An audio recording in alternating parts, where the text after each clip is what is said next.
What's going on, YouTube? This is SG1 Sports here at the Voice of College Football. In this video, we're going to give you a very early projected record for Alabama in 2023.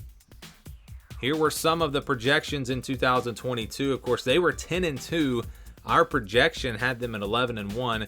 I predicted them to go 12-0. I picked this team to win the national championship in the preseason. Obviously, the schedule got to them with some very tough road games, losing to LSU and Tennessee both on the road, and they didn't even make it to the playoff. The FBI projection was at 11.3 and 1.5. That would include the SEC championship game potentially. And then the over-under was at 10.5. I didn't think there was any way this team would go 10-2. I thought they were 11-1 or 12-0, and they did find a way to lose two games. Which it turned out that Tennessee wound up being better than expected. LSU wound up being good. You know, they had some other games in there as well. Texas was a tough game. But now let's look ahead at the projections for 23. This is the schedule, and let's show you the scale that we'll be using.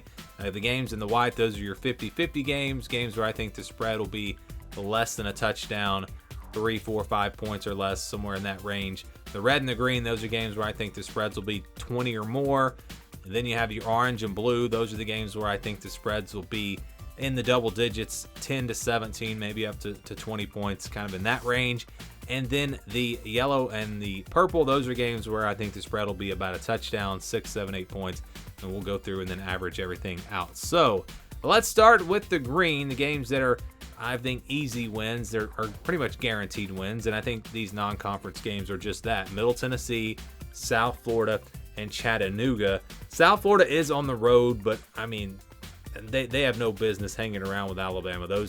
All three of these games, I think the spreads will be over 20.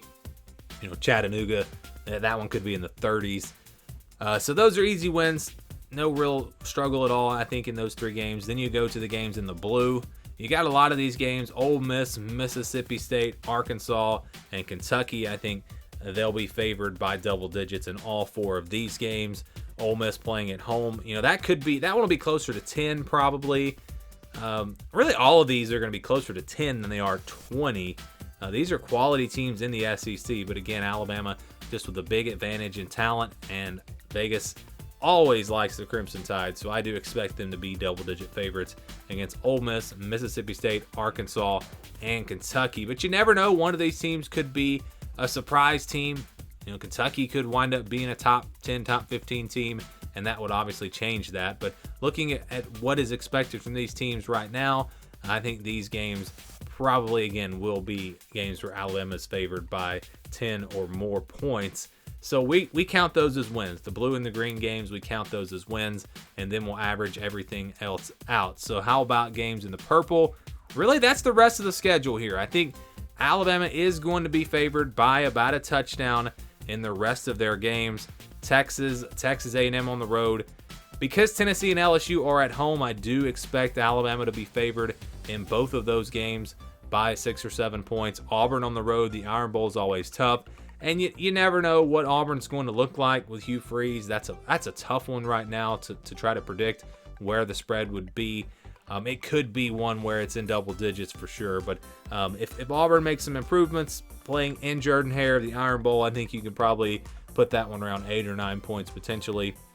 And then there's Texas at the beginning of the year. Texas played on tough last year, but it is at home this year. So I do think Alabama will be favored in every single game that they play. But you've got, I think, 5 games here that are going to be tough. These are games that Alabama could potentially lose. And when you average them out, so we use 65% for these games, out of those 5 games, that means that they would lose a couple of them. They would go 3-2 in those 5 games, and that's going to give you a projection of 10-2. So a 10-2 projected record for Alabama.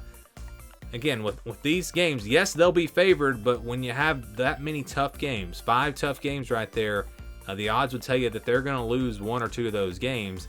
And with a new quarterback, you know, a lot of question marks around this team, it would not shock me at all to see them lose 2 games again this season. It wouldn't surprise me, though, if they went 12-0 either, just because they have Nick Saban as their head coach. But it's a pretty tough schedule, and I think you could potentially see them lose a couple of games. Again, the projection for them, 10-2 in 2023.